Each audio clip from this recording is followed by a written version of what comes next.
सुप्रभात बच्चों। Modern English school के ई लर्निंग कार्यक्रम में आप सभी विद्यार्थियों का हार्दिक स्वागत है। मैं विपुल कुमार सिंह, आपका हिंदी शिक्षक। इस वीडियो के माध्यम से आपके हिंदी पाठ्य पुस्तक बसंत भाग 3 के पाठ 2 लाख की चूड़ियाँ लेकर उपस्थित हुआ हूँ। आज इसका विस्तृत व्याख्या करने के लिए उपस्थित हुआ बच्चों। इसके पूर्व मैंने इस पाठ से संबंधित इस पाठ के लेखक कामतानाथ जी का जीवन परिचय तथा पाठ परिचय का वीडियो मैं भेज चुका हूँ। आइए, ये इस पाठ का दूसरा वीडियो होगा। चलिए बच्चों, तो बिना समय गंवाए अब हम प्रारंभ करते हैं। आप लोग वीडियो को ध्यानपूर्वक देखेंगे और समझेंगे। कोई दिक्कत होगा तो आप पूछने के लिए स्वतंत्र हैं बच्चों। चलिए, तो समय बिना गंवाए प्रारंभ करते हैं। जैसा कि शीर्षक आप देख पा रहे हैं, लाख की चूड़ियाँ। क्या बच्चों? लाख की चूड़ियाँ। तो लाख की चूड़ियाँ, जैसा कि शीर्षक में आप देख रहे हैं, लाख। लाख का मतलब होता है, ऐसे लाख होता है जो हम लोग काउंटिंग करते हैं, लेकिन वो काउंटिंग वाला लाख यहाँ नहीं है। ये लाख क्या है? एक प्रकार का लाख होता है जो विशेष प्रकार के कीड़े से बनते हैं, है ना। जिस प्रकार के रेशम के कीड़े से जो है रेशम का धागा बनता है बच्चों, ठीक उसी प्रकार लाख भी एक कीट से ही बनता है, तैयार होता है, उत्पन्न होता है। और इससे जो है चूड़ियाँ बनाने का काम, मेज बनाने का, बहुत तरह का जो है काम इससे होता है ना। रामायण में भी, ये रामायण में क्षमा करेंगे, महाभारत में भी लक्ष्य के जो है दुर्योधन जो बनवाया था, किसके लिए? अर्जुन पांडवों के लिए। तो वो भी लाख हैं। लाक्षागृह का निर्माण करवाया था, वही लाख भी था, है ना। और इससे कई प्रकार के वस्तु बनाए जाते हैं, जैसे कि चूड़ियाँ तो देख ही रहे हैं, जिसको हम लोग लहठी भी कहते हैं बच्चों। हमारे घरों में माँ बहनें लहठी पहनने का काम करती हैं, वो भी लाख का ही रहता है, लाख का ही रहता है। जो लाख क्या बच्चों? एक विशेष प्रकार के कीट से जो है ये बनता है, उसे निकलता है ना। चलिए बच्चों, तो अब इसको हम क्या है पढ़ते हैं, जैसे पढ़ते हैं। इसके मुख्य पात्र कौन है बच्चों? तो इसके मुख्य पात्र, जिस पर यह कहानी है, जिस पर ये जो है हमारे लेखक कामतानाथ जी ये कहानी लिखे हैं, रचना किए हैं, वो एक श्रेष्ठ कहानी है ना। और इसमें मुख्य पात्र एक बदलू है, और बदलू के द्वारा जो बनाई गई लाख की चूड़ियाँ हैं, है ना, उसी की इसमें जो है कहानी है। और पिछले वीडियो में पाठ परिचय में भी मैं बतला दिया था कि ये जो है क्या कहते हैं, कुटीर उद्योग में आता है, छोटे छोटे घरों में अपने बनाते हैं। खास करके बदलू के बारे में जो हम लोग पढ़ेंगे वो देखेंगे कि बदलू एक जाति का मणिहार था।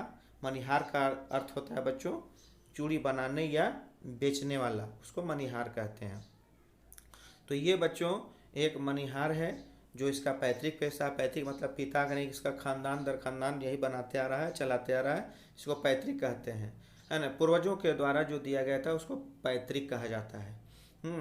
तो इसमें इसका ये पैतृक पेशा है, जो ये चूड़ियाँ बनाने का काम करता है, बेचने का काम करता है। गाँव वाले को ये क्या कहते हैं, वस्तु विनिमय के हिसाब से देता है। वस्तु विनिमय अब समझ में नहीं आ रहा होगा, तो वस्तु यानी कि वस्तु, किसी भी वस्तु विनिमय, विनिमय का अर्थ होता है लेन देन करना, आदान प्रदान करना, ठीक है बच्चों। तो यहाँ पर वस्तु, अब वस्तु विनिमय का अर्थ होता है वस्तु के बदले पैसे नहीं देना, बल्कि वस्तु के बदले किसी दूसरे वस्तु का लेन देन करना, ये वस्तु विनिमय कहलाता है, ठीक है बच्चों। चलिए, तो अब हम बदलू के बारे में पढ़ते हैं। इसमें एक लेखक हैं कामतानाथ जी, और इनमें काफ़ी ये होता है, दोस्ती होती है, रहती है, कैसे क्या है वो आगे पढ़ते हैं। जैसा कि आप स्क्रीन पर देख रहे हैं आपके पुस्तक में कि क्या कहता है कि सारे गांव में बदलू मुझे सबसे अच्छा आदमी लगता था। यानी यहाँ कहने का तात्पर्य है कि लेखक जो है, यानी बदलू का जो गांव था, उस गांव में इस पाठ के जो लेखक ये कामतानाथ जी हैं, उनका ननिहाल था, और वो बराबर वहाँ बचपन में जाया करते थे। तो वहाँ पर ननिहाल होना या मामा का घर होने के कारण, है ना, वहाँ पर जाते थे और अक्सर वो जो है बदलू के पास जाया करते थे। अब वो इसलिए जाया करते थे क्योंकि लाख का वो रंग बिरंगी गोलियां बनाकर देने का काम करता था, और वह गोलियों को लेकर के अपने घर भी जाया करते थे, उससे खेला करते थे। कौन? हमारे जो इस पाठ के लेखक कामतानाथ जी हैं। इसलिए है ना, वो कहा जाता है कि सारे गांव में, अर्थात जहाँ का बदलू था, और कह सकते हैं कि लेखक का जो ननिहाल था, मामा का घर था, तो वहाँ पर वो लेखक को बहुत अच्छा लगता था। और कौन अच्छा लगता था? सब में से, यानी कि उस गांव में सबसे अच्छा कौन लगता था? तो बदलू अच्छा लगता था। किसको अच्छा लगता था? कामताना जी को, क्योंकि वह जो है सुंदर सुंदर लाख की गोलियां बनाकर देता था, है ना। अब यहाँ कि मुझे अपने मामा के गांव जाने का सबसे बड़ा चाव रहता था। चाव से तात्पर्य है कि वहाँ पर उत्सुकता रहता था, रुचि रहता था, है ना। क्यों? क्यों भाई? क्योंकि ढेर सारी जो है रंग बिरंगी गोलियां वो देता था बना करके, है ना।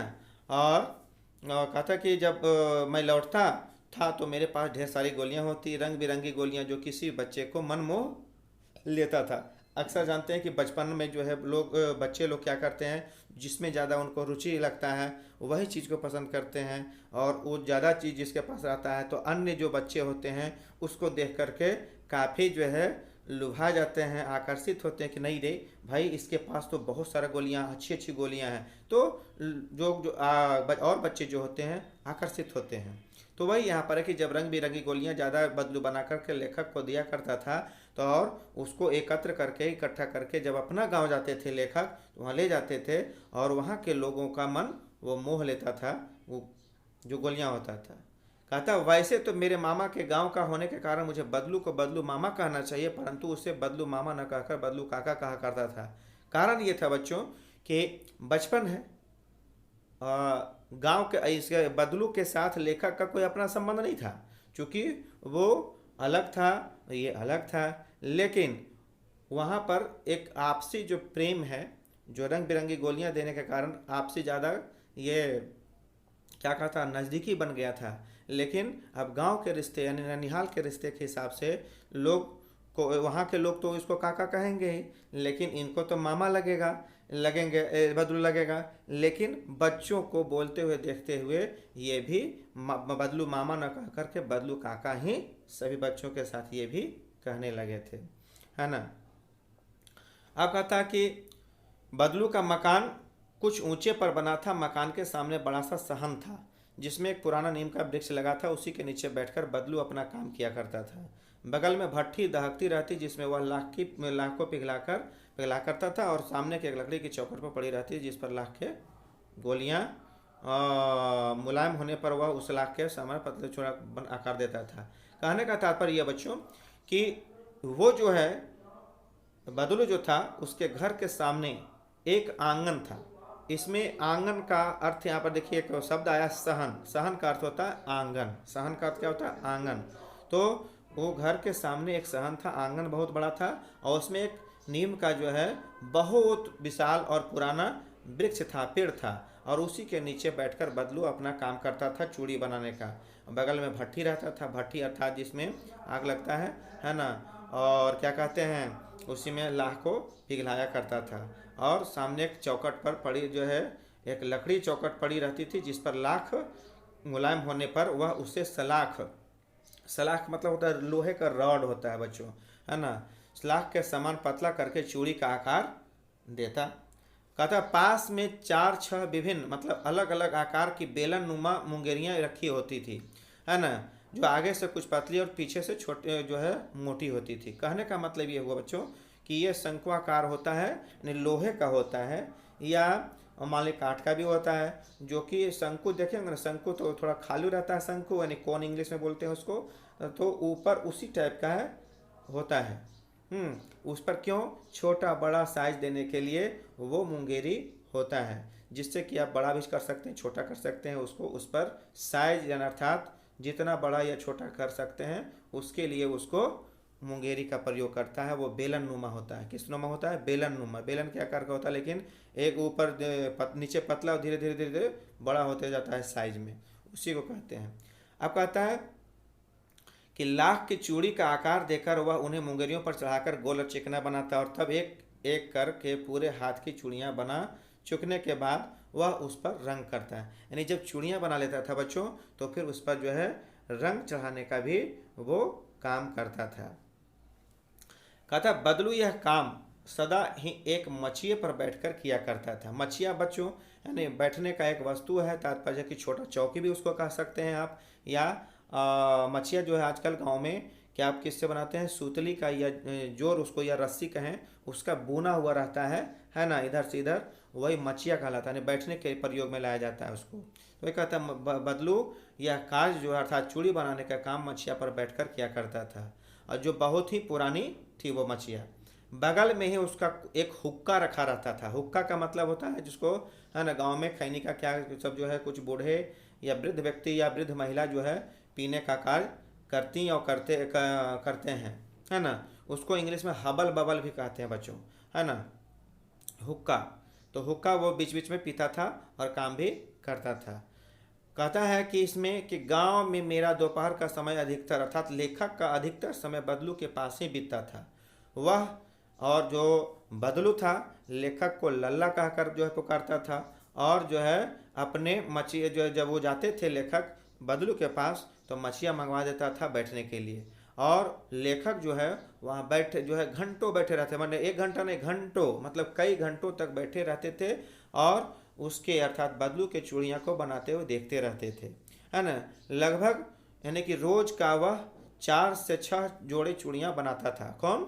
बदलू। प्रतिदिन कितना चूड़ियाँ बनाता था? 4 से 6 जोड़े चूड़ियाँ बना लेता था, और पूरा जोड़ा बना लेने पर वह उसने बेलन पर चढ़ाकर कुछ क्षण चुपचाप देखता रहता था, मानो वह बेलन न होकर किसी नववधू की कलाई हो।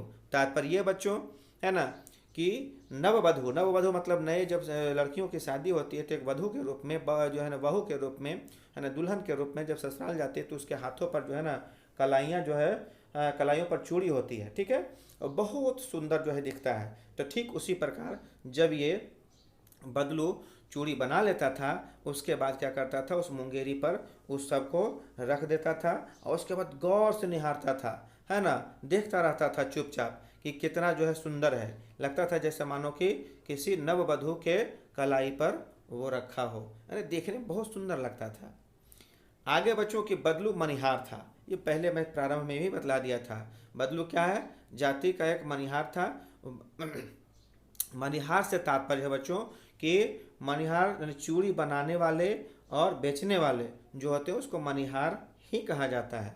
तो बदलू एक मनिहार था।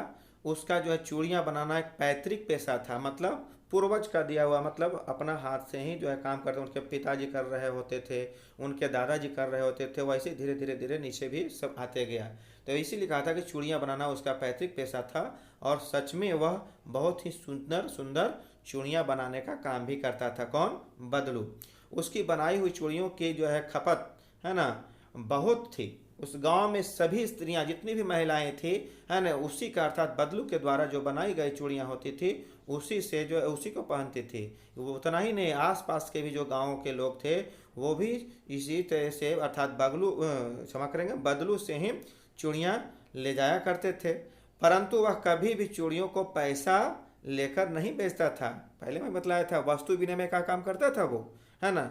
वस्तु विनिमय में बतलाया था कि वस्तु के पैसे से नहीं खरीद कर वस्तु के बदले वस्तु का ही लेन देन करना वस्तु विनिमय कहलाता है। विनिमय का अर्थ मैंने बतलाया था, लेन देन करना या आदान प्रदान करना। अर्थात जब ये चूड़ियाँ देता था तो किसी से, है ना, उसके बदले में कुछ कपड़ा ले लेता था, है ना, या अनाज ले लेता था, है ना, ये सब कुछ लेता था, पैसा नहीं लेता था। तो वही यहाँ वस्तु विनिमय का अर्थ हुआ कि पैसे से किसी वस्तु को न खरीद करके बल्कि उस वस्तु के बदले दूसरे वस्तु का लेन देन करना वस्तु विनिमय कहलाता है। तो बच्चों कभी भी किसी से चूड़ियों के बदले पैसा नहीं लेता था। उसका अभी तक क्या था? वस्तु विनिमय का तरीका था, और लोग अनाज के बदले उसे चूड़ियाँ ले जाते थे, है ना। बदलू स्वभाव से बहुत सीधा था, एकदम सरल स्वभाव का व्यक्ति था, है ना। कहता है कि मैंने कभी भी उससे किसी से झगड़ते नहीं देखा। अर्थात यहाँ लेखक कह रहे हैं कि कभी भी बदलू को किसी से झगड़ते हुए नहीं देखा, क्योंकि बहुत सरल और अच्छे स्वभाव के व्यक्ति था वो। और क्या कहते हैं कि शादी विवाह के अवसरों पर वह अवश्य जिद पकड़ लेता था। जिद का मतलब वो जो है ठान लेता था। ऐसे तो उधार देता था कि अभी ले जाइए चूड़ी, बाद में दीजिएगा, उसके लिए कोई नहीं है जो है वो जिद पकड़ता था, किसी प्रकार का हठ नहीं करता था। लेकिन यदि शादी विवाह की बात आ जाती थी तो बहुत ही वो जिद्दी बन जाता था। और कहता है कि जो शादी विवाह के अवसरों पर जो है इतना जिद्दी पकड़ लेता था कि जीवन भर चाहे वह किसी को कोई उससे मुफ्त चूड़ियाँ ले जाए, लेकिन विवाह के खास मौके पर अगर लेता था तो वो सारी कसर निकाल लेता था। जितना भी उसका जो है रहता था कमी, वो पूरा कर लेता था। क्या करता था बच्चों कि वो जो है कहता आखिर सुहाग के जोड़े का महत्व ही और होता है। सुहाग के जोड़ा और यहाँ कसर पहले समझते हैं। कसर निकालने का मतलब है कि वो जिद्दी ये पकड़ लेता था कि मैं थोड़ा सा पैसों में या थोड़ा सा वस्तु में वो नहीं मानता था, बल्कि जब सुहाग के जोड़े देता था शादी के अवसर पर, सुहाग के जोड़ा का मतलब कपड़ों का जोड़ा होता है, लेकिन यहाँ पर चूड़ियों के जोड़े को यहाँ पर कहा गया है। जो लाख की चूड़ियाँ हैं उसी के जोड़े को यहाँ पर क्या कहा गया है, सुहाग के जोड़े यहाँ पर कहा जाता है। इसमें जो पाठ में आया है बच्चों, तो यहाँ कसर निकालने की बात है कि जब किसी के यहाँ शादी होता था तब सुहाग के जोड़े वो देता था तो उसके बदले में अपना खुद का पगड़ी के लिए लंबा कपड़ा लेता था, है ना, पत्नी के लिए जो है कपड़ा, घर के लिए अनाज, है ना, बच्चों के लिए जो है कपड़ा, यानी कि ये तमाम चीज़ें जो है वो लेने के पर तुल जाता था। और वह क्या कहता है कि वही चूड़ी वही सुहाग के जोड़े को अगर पहले देता तो उसके लिए कोई जिद नहीं, कोई जो है मांग जो है विशेष नहीं, लेकिन अगर शादी के मौका पर अगर दे दिया तो उसके लिए वो जिद्दी बन जाता था, है ना। उसको मनाने के लिए जो है लोग परेशान हो जाते थे, लेकिन वो मानने वाला नहीं होता था जब तक कि उसकी सारी मांगें पूरी नहीं हो जाती थी। कहता है कि सुहाग के जोड़ा का महत्व होता है। लेखक क्या कहते हैं कि मुझे याद है कि मेरे मामा के यहाँ किसी लड़की के विवाह पर जरा सी किसी बात पर बिगड़ गया था और फिर उसको मनाने में लोहे लग गए थे। लोहे लगना का मतलब होता है काफ़ी मुश्किल होना, अत्यंत कठिन होना, उसको समझाना। लोहे लगना एक मुहावरा है बच्चों। लोहे लगने का अर्थ होता है ना अत्यंत कठिन होना या बहुत मुश्किल होना। तो वही कहता मनाने में लोहे लग गए थे, बहुत मुश्किल हो गए थे। विवाह में इसी जोड़े का मूल्य इतना बढ़ जाता है कि उसके लिए घरवाली को सारे वस्त्र मिलते, ढेरों अनाज मिलता, उसको अपने लिए पगड़ी मिलते, रुपये जो मिलते सो अलग, पहले मैंने बतला चुका हूँ। चलिए बच्चों, तो ये शादी के जोड़े की बात रही। अब आते हैं कि यदि संसार में, अब देखिए दूसरा बात यहाँ पर आता है बच्चों कि यदि संसार में बदलू को किसी बात से चिढ़ थी तो वह थी कांच की चूड़ियों से। अब देखिए यहाँ पर है कि कांच की चूड़ी से तात्पर्य यहाँ पर देखिए औद्योगिकीकरण के कारण, है ना, हुआ क्या कि जो पैतृक पेशा करने वाले जो हस्त जो है कला वाले जो है व्यक्ति थे, जो अपने हाथों से जो है अपने हाथों के कला के बल पर अपना जीवन यापन करते थे, वो मशीनी युग आ जाने के कारण अर्थात औद्योगिकीकरण हो जाने के कारण, है ना, जो पहले की जो सांस्कृतिक परंपरा थी वो सारे जो है बिखर गए। और वो जो है बदलू के जैसे जैसे बहुत सारे जो है लाखों कारीगर, है ना, क्या है, सड़क पर आ गए, अर्थात उनका रोजगार बंद हो गया। तात्पर्य आगे हम समझेंगे बच्चों की। कहता कि यदि संसार में बदलू को किसी बात से चिढ़ थी तो वो कांच की चूड़ियों से, क्योंकि कांच की चूड़ी, है ना, मशीन से बनाया जाता था और मशीन जो है रंग बिरंगे अच्छे अच्छे जो है चूड़ी बनाते थे, लोग जो है उस पर आकर्षित होकर के उसको पहनने लगे थे। इसीलिए बदलू के जो भी लाख के चूड़ियाँ था वो बिकना बंद हो गया था, और बिकना बंद हो गया था इसीलिए वो चिढ़ता था। तो यहाँ पर कहता है कि यदि किसी भी स्त्री के हाथों में उसे कांच की चूड़ियाँ दिख जाती तो वह अंदर ही अंदर कुढ़ उठता था, जल भुन जाता था, और कभी कभी तो दो चार बातें भी सुना देता था। क्या कह देता था कि आगे पढ़ेंगे कि मुझसे तो वह घंटों बातें किया करता था। लेखक का कहना है कि मुझसे तो वो घंटों तक बात किया करता था। कभी मेरी पढ़ाई के बारे में पूछता तो कभी मेरे घर के बारे में, कभी जो है शहर के जीवन के बारे में। और मैं उससे कहता कि शहर में सब कांच की चूड़ियाँ पहनते, तो वह उत्तर देता, क्या उत्तर देता बच्चों, देखिए यहाँ चिढ़ की बात आती है कि शहर की बात और है लल्ला, वहाँ तो सभी कुछ होता है, वहाँ तो औरतें अपने मर्द का हाथ भी पकड़ कर चलते हैं। तात्पर्य यहाँ पर यह है, गुस्से में भी बोल रहा और सही भी बात है कि गांव और शहर में थोड़ा सा अंतर होता है बच्चों। यहाँ पर थोड़ा सा वैसी जो है लाज और शर्म की बात जो है शहर में नहीं होता है। सच में अपने पति अपने मर्दों और जो मर्दों के हाथ पकड़ करके यहाँ एक दूसरे का हाथ पकड़ के चलते हैं, है ना। यहाँ पर जो है जो औरतें होती थोड़ा काम कम किया करती है, शारीरिक काम कम करती है, इसलिए कोमल थोड़ा सा होती है, ज़्यादा तो नहीं लेकिन फिर भी गांव के बनिस्पत अगर उसमें तुलना किया जाए तो थोड़ा सा तो होती ही हैं। इसलिए वो कहता है कि शहर की बात कुछ और ही है लल्ला। वहाँ तो सब कुछ होता है, औरतें अपने मर्द अर्थात मर्दों का हाथ पकड़ करके भी चलता है, लेकिन सब गांव में ऐसा नहीं होता है। और उसकी कलाइयाँ नाजुक होती है, किसका, शहर वाला के। लाख के चूड़ियाँ पहनेंगे तो हो सकता है मोच आ जाए, अर्थात कड़ा होता है लाख के चूड़ियाँ, तो अगर वो पहनेंगे शहर की महिलाएं लड़कियाँ तो उसका कलाई मोच भी आ सकता था, मुड़ भी सकता है, लेकिन यहाँ तो नहीं है। कभी कभी बदलू जो है लेखक की अच्छी खासी खातिरदारी अर्थात आदर सम्मान भी करता था। जिन दिनों उसकी गाय के दूध होता वह सदा मेरे लिए मलाई बचाकर रखता, और आम की फसल में तो क्या, आम की फसल में मैं अर्थात लेखक रोज ही उसके यहाँ से 2-4 आम खाता।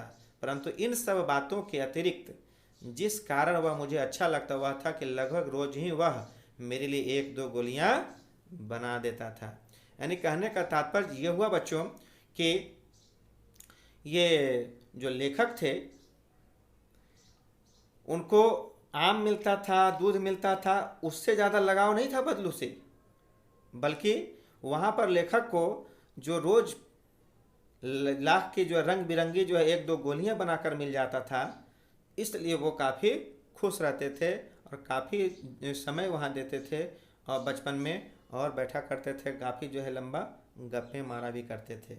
चलिए बच्चों, तो इस वीडियो में अर्थात ये पाठ का आपका ये दूसरा वीडियो है, चूँकि इसके पहले मैंने लेखक परिचय और पाठ का परिचय में भेजा था, ये दूसरा वीडियो है और इसका एक और वीडियो मैं बनाऊंगा, चूँकि ये वीडियो थोड़ा सा लंबा हो रहा है ना। तो इस वीडियो में इतना ही, अब शेष जो है इसका अगले वीडियो में।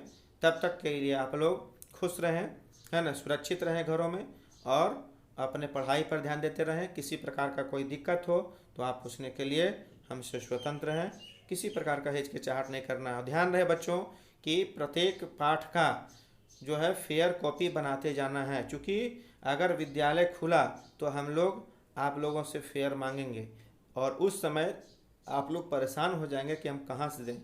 इसलिए अभी से ही आप लोग जब भी जैसे ही पाठ अंत होता है तो उसके पाठ के अंत होते ही सभी का फेयर कॉपी बना लेंगे। कोई दिक्कत होगा तो आप अवश्य पूछिएगा। चलिए बच्चों, धन्यवाद।